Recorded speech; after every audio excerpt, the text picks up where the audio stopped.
efubeni zobaba bethu Mfowethu. masuke sithi siyacela ukuthi Afrika ibambisane siwe sizama ukusho lokhu Africa my continent. Amen. Kubeka baba sengilalele mina. Africa my continent, Africa my home, Africa the land of our ancestors, Africa the land of my birth, Africa the land of the Lord.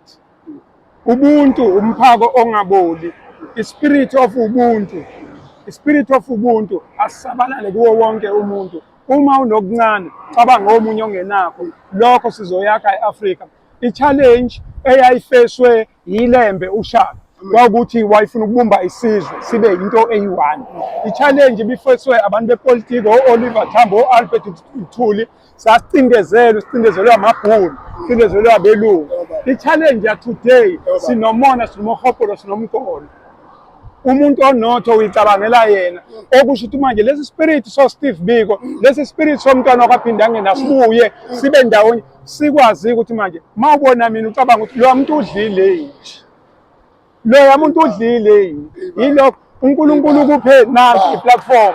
Masike sacabanga lokho ukuthi lo muntu udlile yini, sizokwazi ngilala kuze mhlawumbe kuchitheke lo nomunye. Yilokho i-challenge esifayisene nayo, kodwa singasebenzisa imoya nespirit sabaholi bethu suka phezulu kuyilembe uzofika manje babefesene nezimpi, becindezelwe, belwa, bebulawe, bethotshorishwe. Manje asathotshorisha, manje sesivele siyingenele ko-TikTok, siyingene ku-social media, siveze esinakho kodwa singeke sikushare nabangenakho.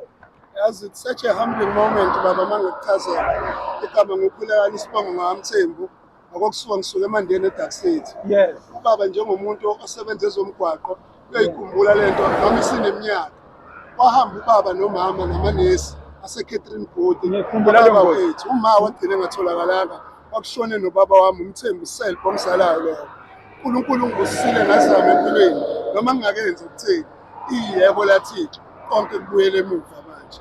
Ubufakazi ukuthi intandane yakhuliswa ukuphindile isibuyisele emuva ukuthi noma ubani nomunye ophilayo akakhule azi ukuthi masibambisene iyebo likaThixo. Indodana ezalwe labo bantu iyebo likaNkulunkulu abahamba namanzi emanandi emfuleni lo mgwaqo oseCatherine Booth bazowakhiwa ibridge elisha.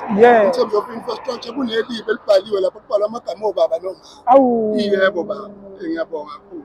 Kuyisibusiso kimi. Iyebo kuyisibusiso, igama kababa kwakusibusiso. Kuyisibusiso iyebo. Ngicela ukubonga baba. Siyabonga mfowethu. uNkulunkulu abusise. Intandane kathini abazali bahamba namanzi kakhula nje kakhuliswa umhlaba kanje njengoba ubona ngiphosa babephosa nami kanje iyebo laThixo kuyenzeka iyebo kusho intindile sabathe nje abazali bahamba namanzi emgwaqeni baphela ngapha till today angimazi umama ngoku kodwa nangu baba ukhona nangu umama ukhona ngiyaphila ngingababantu namanje sisemgwaqeni kodwa ngiyaphila mfowethu baba.